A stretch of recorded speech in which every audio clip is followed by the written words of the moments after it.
अस्सलाम वालेकुम। आज के प्रोग्राम में सुप्रीम कोर्ट के सामने जो मखसूस नशिस्तों का केस है उसी के ऊपर फोकस करेंगे, लेकिन इब्तदा में कुछ बजट के हवाले से आज इन्फ्लेशन के अदाद शुमार आए हैं तो जून के महीने में 12.6% इन्फ्लेशन है। लेकिन ये जो बजट पास किया है असम्बली ने, शायद कोई एक बजट रिसेंट हिस्ट्री के अंदर इतना इन्फ्लेशनरी नहीं होगा जितना ये वाला बजट, जिससे महंगाई का एक बाकायदा तूफ़ान आएगा। वजह उसकी क्या है कि आपने बहुत सारी बुनियादी ज़रूरत की अशिया के ऊपर टैक्स लगाए हैं, और दूसरी तरफ जो सैलरीड क्लास है, जो सबसे ज़्यादा पाकिस्तान में इनकम टैक्स पेयर्स हैं, वो सैलरीड क्लास से बिलोंग करते हैं। एट सोर्स कट जाता है, उनमें से किसी के पास ऑप्शन नहीं होती, तो उनकी तनख्वाहें सब मुलाजमीन की 1 लाख से लेकर शुरू हो जाएँ आप, वो 10,000 देता था वो 20,000 देगा, 2 गुना टैक्स देगा। तो साथ उसको कॉस्ट क्या है, तनख्वाह से टैक्स डबल कट गया, आमदन तो उसकी बढ़ी नहीं। और आमदन सरकारी मुलाजमीन की बढ़ेगी, प्राइवेट सेक्टर जो लार्जली एम्प्लॉय करता है वो तो कोई मेहरबानी करेगा अगर बढ़ाएगा या नहीं बढ़ाएगा। होगा क्या उसका कि तनख्वाहों से टैक्स कट गया पहले से 2 गुना, और चीज़ों की कीमत भी पहले से उसको 2 गुना या 3 गुना मिलेगी। दूध खरीदेगा तो अभी एक डब्बे के ऊपर जो आप दूध खरीदेंगे 60-70 रुपये आपको इजाफी देना पड़ेगा, सेल्स टैक्स भी लगेगा और जो रिटेल वाला टैक्स है वो भी आयद हो जाएगा। तो पहली कॉस्ट उसकी दूध से शुरू हो जाएगी जो हर घर की ज़रूरत है, फिर इसी तरीके से ऐड ऑन करते जाएँ और महंगाई की शरह ऊपर जाती जाएगी। तो उसको आपने किया क्या उसके साथ, सरकारी मुलाजमीन को आपने एक स्वीटनर दे दिया कि आप तुम्हारी तनख्वाहें बढ़ा रहे हैं 15-20% या 25%, लेकिन साथ आपने टैक्स की स्लैब रिवाइज़ करके उसकी टैक्स इतनी बढ़ा दी है, और फिर जो 1 करोड़ से ऊपर आमदन वाले हैं उनके ऊपर 10% इजाफी सरचार्ज भी जुर्माना है, मतलब उस शख्स को कि क्यों तुम टैक्स नेट के अंदर हो, तुम्हारी से टैक्स भी ज़्यादा लेंगे, और अगर 1 करोड़ से ज़्यादा आमदन दिखा रहे हो तो तुम्हारे ऊपर हम 10% सरचार्ज भी आयद करेंगे। तो भाई जी, आपका ये बजट कौन सी दानिशमंदी के ऊपर मबनी है, मेरी तो समझ में नहीं आया। आम तौर पर बजट के अंदर टैक्स रिफॉर्म्स कहते हैं ब्रॉड बेसिंग करनी है आपने, तो ये ब्रॉड बेसिंग नहीं है, ये खाल उतारनी है उन लोगों की जो ऑलरेडी टैक्स नेट के अंदर है। इसीलिए पाकिस्तान में लोग 25-30 हज़ार का टैक्स बचाने की खातिर 1 लाख रुपया रिश्वत देकर ख़ुद को टैक्स नेट से बाहर रखते हैं।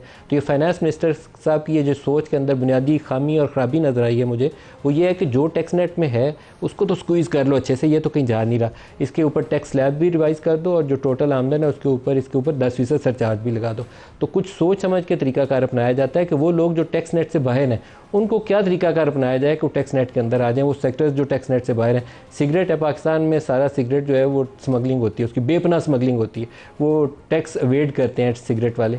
उसके ऊपर इन्होंने ट्रैक एंड ट्रेस सिस्टम लगाने का ऐलान किया, नहीं लग सका क्योंकि पावरफुल लॉबीज़ है। शुगर वाले सारे हुकूमत में बैठे हुए हैं, ट्रैक एंड ट्रेस सिस्टम का ऐलान हुआ, नहीं लग सका, क्यों नहीं लग सका? तो ये अपनी नाकामी का इतराफ़ है कि उधर से एक काम आप ठीक नहीं कर सके, तो इधर जो बाकी लोग पहले से टैक्स अदा कर रहे हैं आपने कहा इनको तो रगड़ा लगाओ, बाकी तो देखेंगे बाद में कब ठीक होना। तो ये दुरुस्त रवश नहीं है।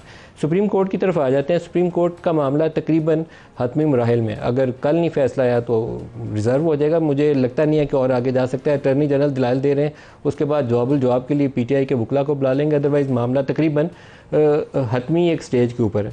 जो जजेस के अभी तक सवालात सामने आए हैं तो 2 बुनियादी नुक्ते हैं जिसका चीफ़ जस्टिस ऑफ पाकिस्तान जितनी दफ़ा भी वो मुदाखलत करते हैं, मुझे लगता है कि इस बेंच के पास उसका क्लियर कट या इलेक्शन कमीशन के पास क्लियर कट आंसर नहीं है। 2 सवालात ऐसे हैं, एक जस्टिस सतर मिंजला उठाते हैं कि किस असूल और ज़ाब्ते के तहत आपने पाकिस्तान तहरीक इंसाफ को इलेक्शन प्रोसेस से बाहर किया था, पूरी सियासी जमात को उठा के बाहर कर दिया था, तो इसमें इलेक्शन कमीशन का कसूर साबित होता है। ये बुनियादी सवाल है जिसका जवाब इलेक्शन कमीशन के पास भी नहीं है, और क्योंकि काजी साहब ने वो फ़ैसला किया हुआ है भल्ले वाला, तो शायद वो भी जहाँ मुदाखलत करते हैं मुझे लगता है कि शायद कहीं उनके जहन में वो चीज़ है, लेकिन वो बुनियादी मिस्टेक है जो इलेक्शन कमीशन ने की है। सुप्रीम कोर्ट कसूरवार कम है, लेकिन इलेक्शन कमीशन ने की हुई है, उसकी कहीं ना कहीं इस्लाह करने की ज़रूरत है। दूसरा, जस्टिस मंसूर ने आज बहुत ही पावरफुल किस्म के रिमार्क थे, बहुत ही पावरफुल, जो बुनियाद बन सकते हैं इस केस की। वो उन्होंने कहा क्या है, वो मानी खेज़ है बड़ा। उन्होंने कहा कि अगर अदालत इस नतीजे पर पहुंचती है कि उम्मीदवारों को आज़ाद करार देना इलेक्शन कमीशन का गलत फ़ैसला था, तो जो 3 दिन दिए जाते हैं ना आज़ाद मेंबरान को कि आप किसी सियासी जमात में शामिल होना चाहें तो हो जाएं, तो पाकिस्तान तहरीक इंसाफ वाले सुन्नी इत्तेहाद में शामिल हो गए थे, तो उन्होंने कहा उसका आगाज़ अब से होगा अगर ये साबित हो जाए कि उनको इब्तदाई तौर पर जो इलेक्शन कमीशन ने आज़ाद करार दिया था वो गलत था। ये इस पूरे केस का नया रुख बना सकता है, बुनियादी तौर पर इंसाफ की तरफ ले जा सकता है। जो बेइंसाफ़ी की गई माजी के अंदर इलेक्शन कमीशन की जानिब से, उसकी दोबारा इस्लाह की जानिब ले जा सकता है। लेकिन क्या जजेस ये ऐसा बोलेंगे हतमी फ़ैसले में, ये तो अब जजेस के ऊपर। ये सुनिए जस्टिस मंसूर ने कहा क्या। Independents another 3 days to make an election where they want to go, and they have a choice whatever they want to do, and that can solve the whole problem. Submission is that 3-day period starts and it is set in stone. You just tell me what is your admitted position where there is no flaw. I mean, they have a certificate, they have a nomination, the house is in order. इस list में क्योंकि आपने दिया हुआ है, I had identified 9 such people who have a nomination and a certificate. Basically, it says applying PTI. and then applying the Justice Yahya test on it कि अगर उसमें और कोई flaw भी आ गया तो कोई जो purest form में है, there are still some candidates who pass the basic test of nomination of 67(2), which are nomination भी है और certificate भी है. It does not matter how many they are as long as there are just 1 or 2, because that would then make the political party a political party. Was a one way forward would be that if we consider that the declaration of independence of these people was wrong, it then takes you back into a political party coming into existence. Once that is done and you come up with a revised result under 98, the 3-day period ticks off again and the independents could be given a choice to go select whatever they want to. ये बुनियाद बनेगा इस case की, क्योंकि justice Mansoor ने पूरी वजाहत कर दी है. उन्होंने कहा कि कुछ ऐसे अरकान थे पीटीआई के जिन्होंने पार्टी टिकट भी जमा करवाया हुआ था जब उनको इंडिपेंडेंट डिक्लेयर किया, क्योंकि रॉन्गफुली एक पार्टी को डी लिस्ट कर दिया गया. ये डी लिस्टिंग क्या है? जस्टिस अतर मनिल्ला अपने रिमार्क्स में कहते हैं कि एक रजिस्टर्ड पार्टी थी, उन्होंने वर्ड इनलिस्टिंग का यूज़ किया कि एक इनलिस्टेड पार्टी थी और आपने उसको डीलिस्ट कर दिया. तो बुनियादी तौर पर पूरी सियासी जमात को ही आपने गलत पूरे प्रोसेस से निकाला. तो बुनियाद तो गलत हो गई थी, आगे जाके सारे फैसले उनको आज़ाद करार देने के वो भी गलत हो गए. तो इसको जब तक बुनियाद की तरफ वापस नहीं जाएंगे तो बाकी मामला कैसे दुरुस्त होंगे? सुनिए जस्टिस अतर ने. There was a political party, enlisted political party. It was not delisted. Otherwise, they would have come to this court in appeal. But the Election Commission did not fulfill its obligation and treated them as if they were a disqualified enlisted party. Now here you see आपका पूरा premise जो है वो खराब हो जाता है. Article 51 जो है और D, इसका सारा premise या basis is existence of a political party. The Election Commission, on the basis of misinterpretation of some judgment, eliminates a political party. That is a question that needs to be addressed. इसके आगे चले जाएं तो justice Mandokhel और justice Mansoor और chief justice, इनके दरमियान में कौन हकदार है, इसके ऊपर एक आर्गूमेंट होता है जिसमें चीफ जस्टिस की पोजीशन है कि कौन हकदार है. इसकी बजाय ये कहना चाहिए कि कॉन्स्टिट्यूशन क्या कहता है, लेकिन दोनों जजेस अपनी बात के ऊपर कायम रहे. सुनिए क्या कहते हैं. अगर इसकी कैलकुलेशन गलत हो जाए तो एक पार्टी जिसके पास 10 वोट होने चाहिए 15 चले जाएंगे, उससे बहुत फर्क पड़ सकता है. तो हम ये कह रहे हैं जिसका जो हक है उसको वो मिलना चाहिए. हम हक को फर्क समझ रहे हैं. ये लफ्ज़ मुझे बता दें हक क्या मतलब है. हमें आईन देखना है. जी वही. और ये जो आपने जब हक कर दिया इसका मतलब आपने आधा फैसला कर लिया. लेकिन आप ये भी हमें बताएंगे गलती कहाँ से किसने की है. The blank one is a clear-cut indication that he is an independent. So I certificate नहीं होगा तो इंडिपेंडेंट होगा. exactly. So that was my answer. जी, my lord and I are on the same page, sir. ये page आप जरा फाड़ दें, हम एक पेज पे नहीं होना चाहते. हमारे साथ जो आज शुरका हैं सेनेटर पलवशा खान है पाकिस्तान पीपल्स पार्टी से, मोहसिन शाहनवाज रांझा हैं PMLN से और नईम पंजोथा साहब हैं PTI से. सबको खुशामदीद कहता हूँ. पलवशा, कल अटर्नी जनरल अगर अपने वक्त पे आर्गूमेंट्स पूरे कर लें तो मेरे ख्याल में जजमेंट रिजर्व हो सकती है या किसी वक्त आ भी सकती है. उसके बाद मामला तब हतमी स्टेज के ऊपर ही है. तो आपको क्या लगता है? देखिए, इस वक्त तो बड़ी इंटरेस्टिंग सूरत हाल है. जैसे हम अभी डिस्कस कर रहे थे, कुछ कहना मुश्किल है कि किस तरफ जाए मामला, लेकिन ये है कि इससे एक सियासी जो है बहरान ज़रूर आ सकता है मुल्क में. ना सिर्फ बहरान तब आएगा अगर ये फैसला आता है कि सीटें PTI को दे दी जाए. देखिए, वैसे भी इस तमाम मामले का यहाँ तक पहुँचने में कोई स्टेबिलिटी तो मुल्क में नज़र नहीं आ रही. आज तक जो एक सियासी स्टेबिलिटी थी वो तो इलेक्शन के बाद आज तक जो है वो जिसे कहते हैं वो तो फैसला इधर को आए या इधर को आए, दोनों सूरतों में तो एक सिचुएशन है जो है वो है. और इसकी आप देख रहे हैं असरात, चूँकि ये हम अंदर से गैर मुस्तहकम हो रहे हैं, इसको सूरत हाल को एक्सप्लॉइट करते हुए अमेरिका और दीगर ताकतें जो हैं वो हमारे खिलाफ करारदादें पेश कर रही हैं. और करारदाद में एक चीज़ ज़हन में रखिए कि डेमोक्रेट्स और रिपब्लिकन्स दोनों ने बराबर की पाकिस्तान के ख़िलाफ़ वोट किए. तो ये बड़ा खौफनाक साइन है कि दोनों हमारे इलेक्टोरल प्रोसेस को नहीं मान रहे। देखिए, एक तो नदीम साहब, पहली तो बात यह है कि हमारा इलेक्टोरल प्रोसेस कैसा है कैसा नहीं, इसको हमने तय करना है। ये हमारा हक है, ये अमेरिका का हक नहीं है। ये जनरली पॉलिटिकली बात ठीक कर रही है, लेकिन आप पूरी दुनिया से इलेक्शन ऑब्जर्वर्स बुलाते हैं इलेक्शंस के लिए, पूरी दुनिया से दावत देते हैं, इसलिए कि आपको प्रोसेस को माना जाए। जमहूरियत में भी जब डोनाल्ड ट्रंप इलेक्शन के अमल से गुजरा तो उस पर भी ये इल्जामात लग रहे थे कि ये इलेक्शन फेयर नहीं है। मगर क्या अल गोर वाले इलेक्शन से वहाँ सारे प्रोसेस के ऊपर चल रहा है, लेकिन आप पाकिस्तान में दोबारा इस सुप्रीम कोर्ट के फैसले के ऊपर आ जाए।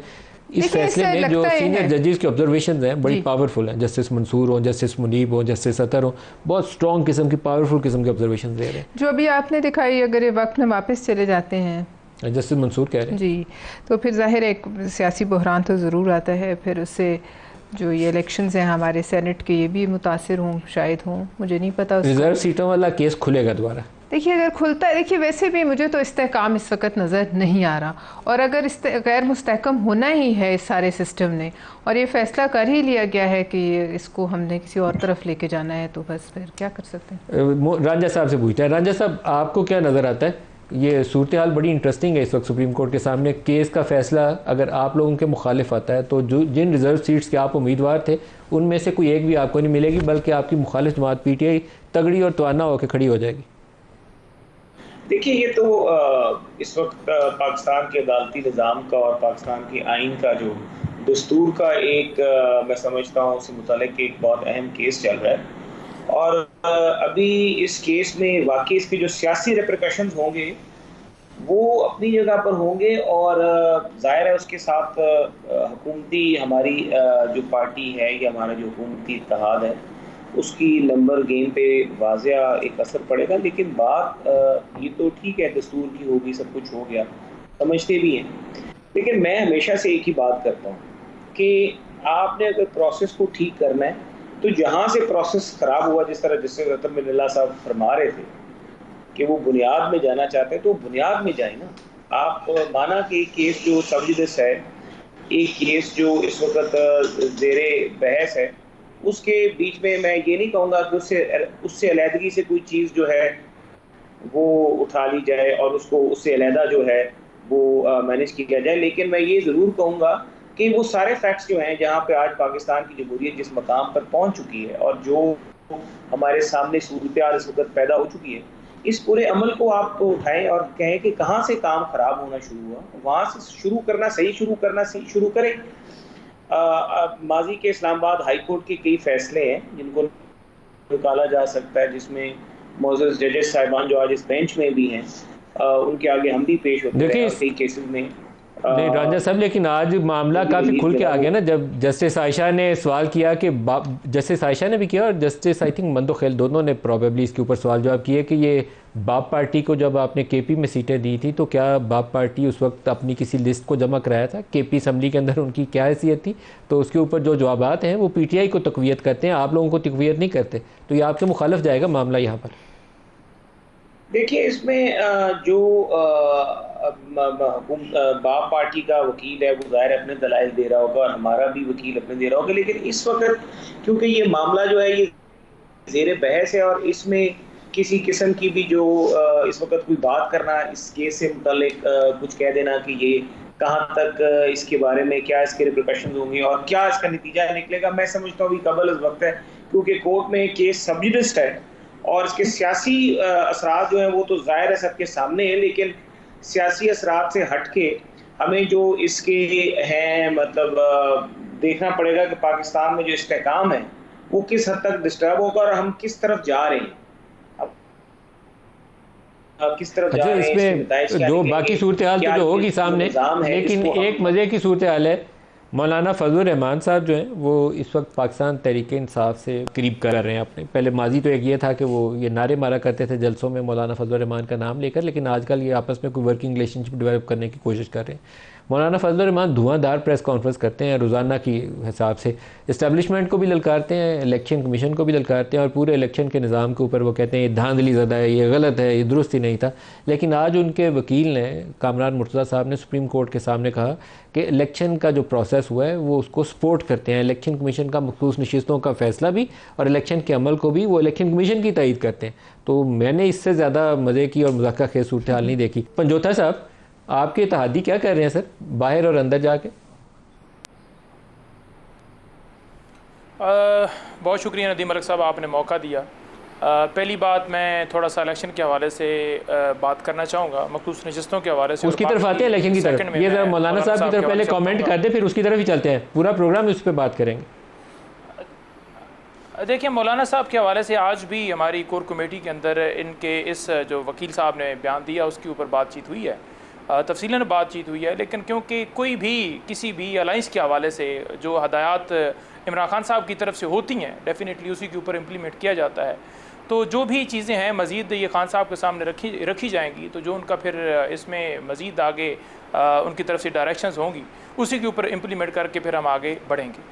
तो यहाँ तक ही कोर कमेटी ने जब ये डिस्कस किया, कोर कमेटी ने जब ये डिस्कस किया मौलाना फजलुर रहमान के बयान को और कामरान मुर्तज़ा के बयान को, तो वहाँ क्या चीज़ सामने आई कि क्या इमरान खान के सामने रखा जाए कि वो क्या फ़ैसला करते हैं कि इस JUI के इस स्टैंस के बाद सुप्रीम कोर्ट में इनके साथ चलना या नहीं चलना, इसके ऊपर इमरान से राय ली जाएगी? जी बिल्कुल, इस हवाले से अगर देखा जाए ना तो जो मौलाना साहब हैं उनके भाई अली अमीन गंडापुर के हवाले से कुछ बातें उन्होंने की उधर KP में, इसी तरह से और दीगर बयानात आते हैं। तो ये सारी चीज़ें डेफिनेटली अगर कोई किसी बंदे की रिजर्वेशंस हैं तो वो रखता है, किसी एक बंदे को इख्तलाफ है वो भी रखता है जी कि अलाइंस होना चाहिए नहीं अलाइंस होना चाहिए। लेकिन खान साहब का जो फ़ैसला होता है वही उसके ऊपर मनवान तस्लीम किया जाता है और उसके ऊपर इम्प्लीमेंटेशन की जाती है। तो ये आज जो उनका मौक़िफ़ था सुप्रीम कोर्ट में, इसको मद्देनज़र रखते हुए ज़रूर डिस्कशन हुई है और ये खान साहब के नोटिस में भी डेफिनेटली लाई जाएगी बात। लेकिन खान साहब ने वाज़ह तौर पर असद कैसर साहब और जो आपको पता है कि शिबली फराज साहब हों, मरयूब साहब हों, रोफसन साहब हों, गौहर साहब हों, तो अभी 5 रुकनी जो है वो हमने एक उनको 5 रुकनी एक आप समझ लें कि मुशावरत के हवाले से या जो भी बातचीत होगी उस हवाले से एक कमेटी बनाकर उनको नाम भिजवाएं जो कि वो चाहते थे कि नाम भिजवाए जाएं। तो ये सारी सूरत हाल को देखते हुए मज़ीद जो भी डायरेक्शंस होंगी वो आपके सामने आ जाएंगी। दुरुस्त है। अब आप बताइए कि जो सुप्रीम कोर्ट के सामने मामला है जहां जस्टिस सतर का एक सवाल है बुनियादी कि क्या पार्टी पूरी को इलेक्शन प्रोसेस से बाहर करना गलत इंटरप्रिटेशन सुप्रीम कोर्ट के फ़ैसले की, उसकी तरफ जाके पहले देखना नहीं पड़ेगा हमें? और जस्टिस मंसूर का फ़ैसला नहीं बल्कि रिमार्क्स उनके कि अगर ये साबित हो जाए कि PTI के अरकान को आज़ाद करार देना गलत था तो 3 दिन की मुद्दत दोबारा से उसका आगाज़ होगा आज से। ये दोनों बहुत ही पावरफुल स्टेटमेंट्स हैं। देखें, पहली गुजारिश तो ये है कि हमेशा ये कहा जाता रहा कि इंटर पार्टी इलेक्शंस जो हैं वो करवाई नहीं गए। तो आज बात आपने देखी कि सामने भी आ गई कि इंटर पार्टी इलेक्शन हुए जो कि इलेक्शन कमीशन ने तस्लीम नहीं किए। पेशावर हाई कोर्ट ने उसके ऊपर फैसला PTI के हक़ में दिया, लेकिन उसके बाद सुप्रीम कोर्ट में बल्ले का निशान लिए गए। नंबर 1 पार्ट आ गया। नंबर 2 पार्ट आ गया कि हमने बतौर PTI उम्मीदवार जो है वो ROs के पास सर्टिफिकेट जमा नहीं करवाए। तो वो भी बात क्लियर हो गई कि अदालत ने ये कहा कि जिन्होंने जमा करवाए हैं वो तो हो गए कि वो PTI से हो, और जिन्होंने नहीं करवाए उसको हम देखेंगे कि क्या वो आज़ाद होंगे या उनका क्या मामला होगा। लेकिन हमारे सर्टिफिकेट जमा करवाने के बावजूद आज इलेक्शन सुप्रीम कोर्ट ने जो मोस्टली जो जजेस हैं वो ये कह रहे हैं कि सुप्रीम कोर्ट इलेक्शन कमीशन ने इंटरप्रिटेशन जो है वो गलत की है। तो इलेक्शन कमीशन की इंटरप्रेट पर एक पार्टी को बाहर कर देना, तो मैं ये समझता हूँ कि इंटरप्रिटेशन ये ये नहीं हुआ कि कोई हादसाती तौर पर गलत की गई या उनको समझ नहीं है, बल्कि जानबूझकर इसके अंदर ये एक मुनज़्ज़म प्लान था जिसकी आप एग्जीक्यूशन देखेंगे। जो उससे पहले खान साहब को डिस्क्वालीफाई किया गया, ROs जिस तरह इंतज़ामिया से लिए गए, पेपर्स छीने गए, यह सारा प्रोसेस किया गया। तो इलेक्शन कमीशन के ऊपर तो आर्टिकल 6 लगना चाहिए। और जो सीटें हैं क्योंकि हमने अपने सर्टिफिकेट जमा करवाए हो तो डेफिनेटली हमारा हक है वो हमें मिलनी चाहिए, उसके ऊपर तो दो राय है ही नहीं।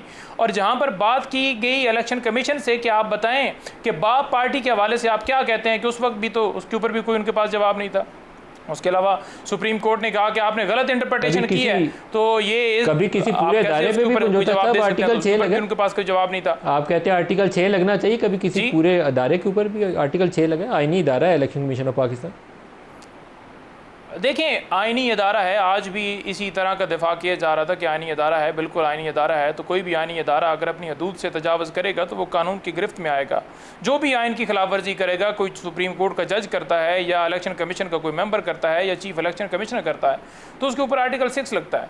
अब यहाँ पर सिर्फ एक जगह पर नहीं वॉलेशन की गई, बार बार की गई। और अगर आप देखें तो एक सबसे बड़ी पार्टी को इस तरह से बाहर कर देना, ये कौन सी मंतिक है? हमने अपने सर्टिफिकेट जमा करवाए, वो नहीं माने गए।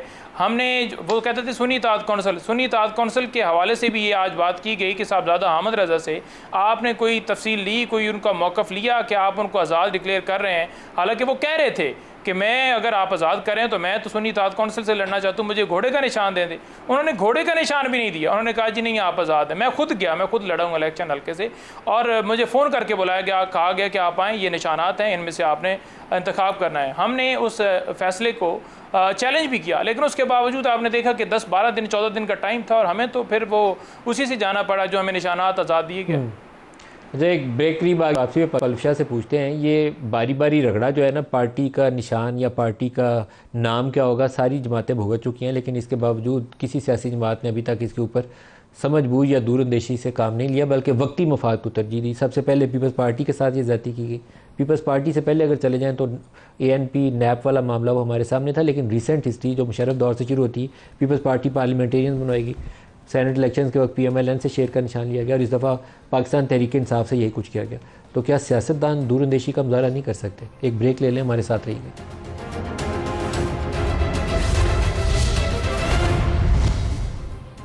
प्रोग्राम में दोबारा खुशामदीद कहते हैं। पलफशाह, दोबारा आपकी तरफ आ रहा हूँ।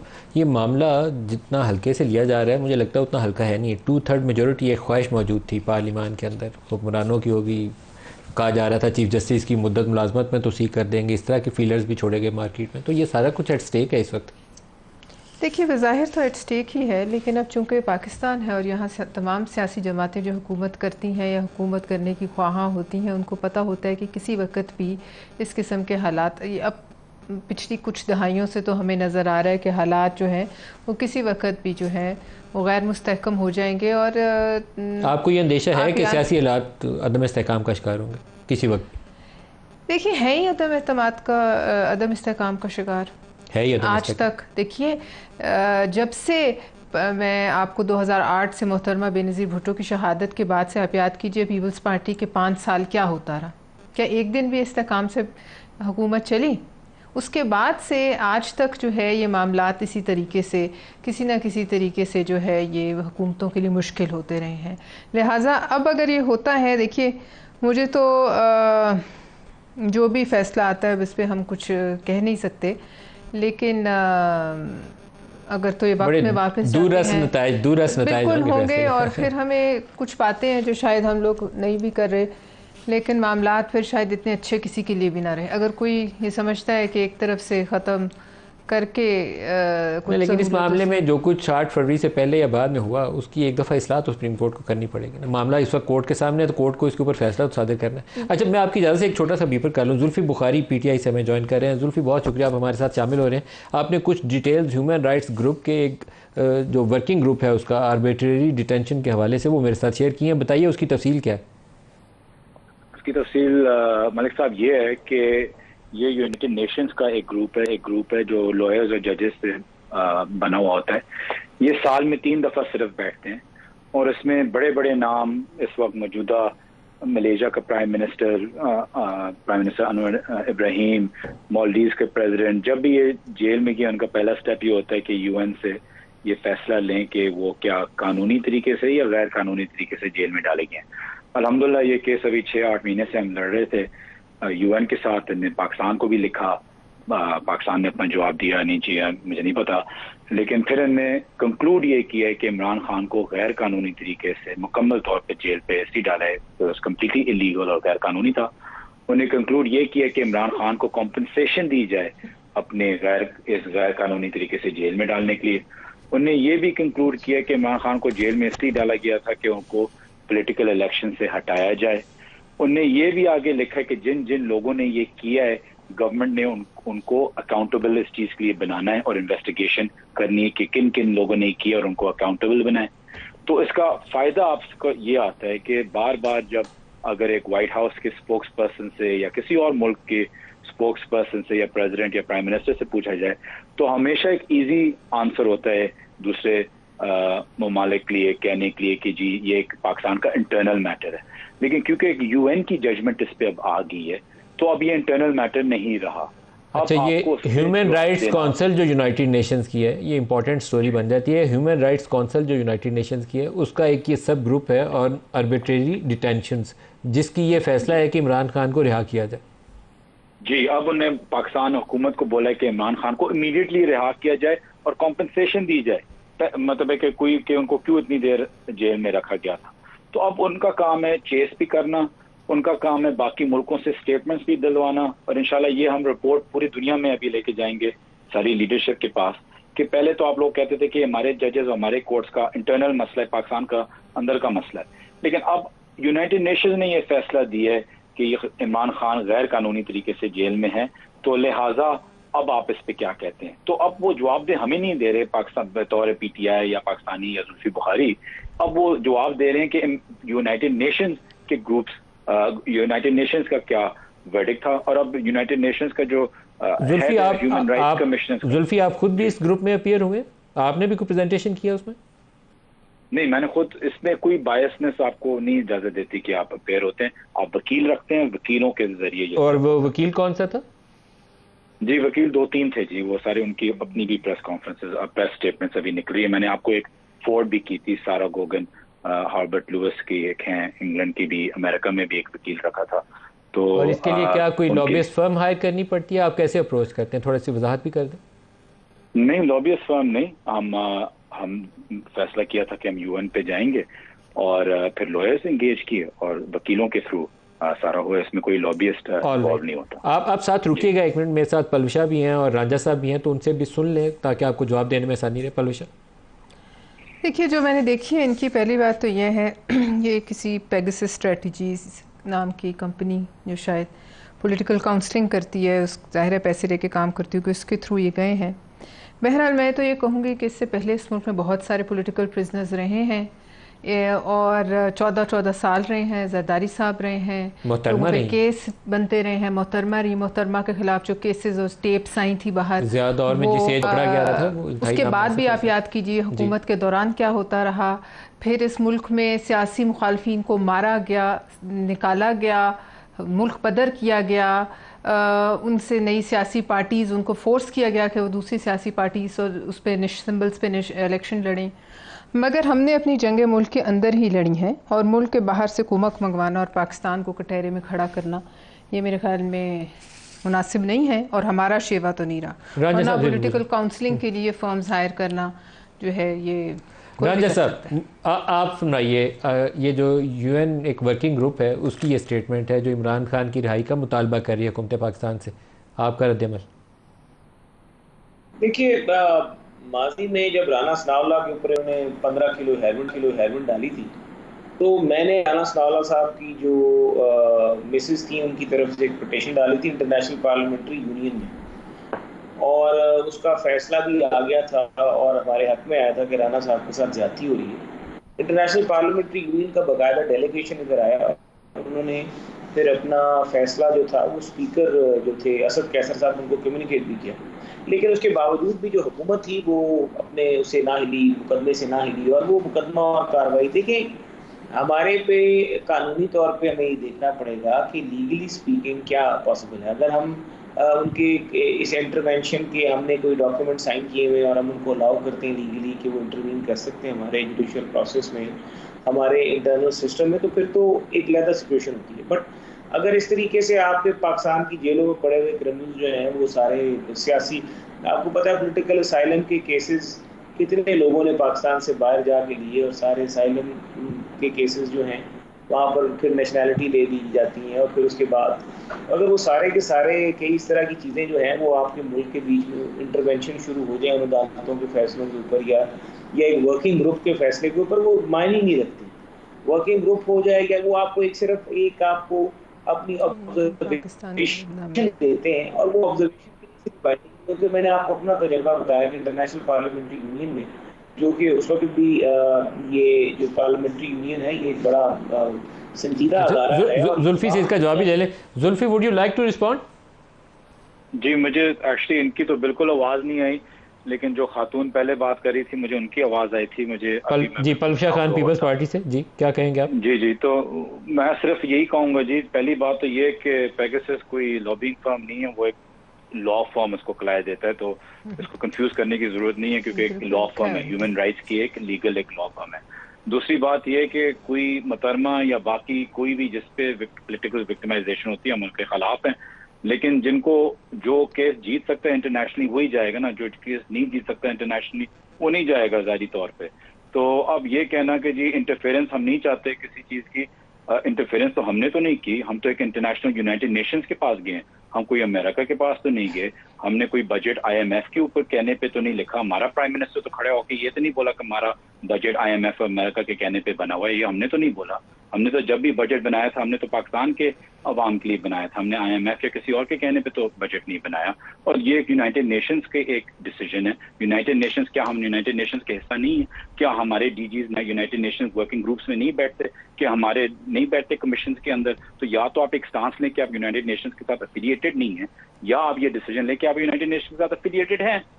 तो हम फलस्तीन के लिए, बाकियों के लिए, यूनाइटेड नेशंस के लिए हम वाह करते हैं कि जी ये डिसीजन आया। हमारे मुल्क में ज्यादती हो, चाहे खान साहब के साथ हो, चाहे मुहतरमा के साथ हो, चाहे किसी के साथ भी हो, लेकिन अगर आप में वो जुर्रत है कि आप अपना केस आगे रख सकें कि आपके केस में सच्चाई है, इंटरनेशनली आप एम्बेरस ना हो, तो आप जाएं इंटरनेशनली। आप लोगों में वो सच्चाई नहीं थी। जरदारी साहब कौन सी सच्चाई लेके जाए इंटरनेशनली कि हमने करप्शन नहीं की?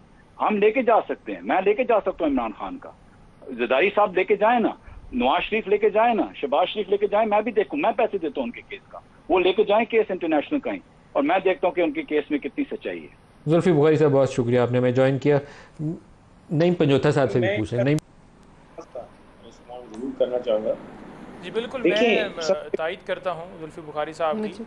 और इसके अंदर अगर आप देखें तो जिस तरह वो फरमा रहे हैं कि इंटरनेशनली हम गए हैं, तो उसके अंदर कोई ये नहीं था कि जो है वो ममानियत है, और अगर आप वहाँ पर वैसे बातें कर सकते हैं, कोई रेजोल्यूशन पास करवा सकते हैं या वैसे वहाँ पर कोई आवाज़ उठा सकते हैं, तो डेफिनेटली पाकिस्तान में जिस तरह से ह्यूमन राइट्स की वॉलेशन हो रही है कि आप सुप्रीम कोर्ट में दरख्वास्त लेकर जाते हैं और आपका चीफ जस्टिस ये कहे कि हमें नहीं नज़र आ रहा कि कहीं पर वॉलेशन हुई है, कहीं पर गिरफ्तारियाँ हो रही हैं, कहीं पर छापे पड़ रहे हैं, प्रेस कॉन्फ्रेंस हो रही हैं, कुछ भी हो रहा है, तो फिर डेफिनेटली आपने जिस जगह पर आपका बस चलता है आप आवाज़ उठाते हैं। और ह्यूमन राइट्स के अंदर जाना कोई जुर्म नहीं है। ह्यूमन राइट्स की वॉलेशन आप कुछ ऐड करना चाह रही हैं? देखिए जुल्फी बुखारी साहब, सुन रहे हो, अल्लाह करे बोल के जल्दी से रख गए। ये पाकिस्तान की आवाम देखें, make your campaign a winner, ये पैसों पे हायर की गई कंपनी है, और ये जितने लोग वहाँ गए हैं, कर दें जी, make your campaign a winner, make your campaign a winner, Pegasus strategies, ये इन्होंने पैसे दे के हायर किया है, और इनके कहने से कोई ना करप्ट हो जाता है जिनके ऊपर दुनिया जहान की करप्शन के इल्ज़ामात हैं। बात सिर्फ ये है कि जरदारी साहब पे कभी कोई घड़ी बेचने का या अल कादिर ट्रस्ट जैसे या इस किस्म के इल्ज़ामात नहीं लगे। 14 साल वो जेल में रहे। मेरा मतलब ये था कि हम सियासी जंगों का फैसले के लिए UN नहीं जाते। जो यहाँ पॉलिटिकल प्रिजनर होता है वो फिर जो लीडर बनने का ख्वाहा होता है उसको जेलों से नहीं डरना चाहिए। और यहाँ इस मुल्क में लोग जान से गए हैं। अभी तो खान साहब को कितना अरसा हुआ है? 1 साल से ज़्यादा। जी, तो लिहाजा आप उसको कंपेयर कर लें कि बाकी प्रिजनर्स जिस तरह से जेलें लोगों ने यहाँ काटी हैं, हम भी पैसे दे के यहाँ जा सकते थे। तमाम जमातों के लॉबिस्ट होते हैं, लेकिन हमने पाकिस्तान को कटहरे में खड़ा करना जो है वो अच्छा नहीं समझा।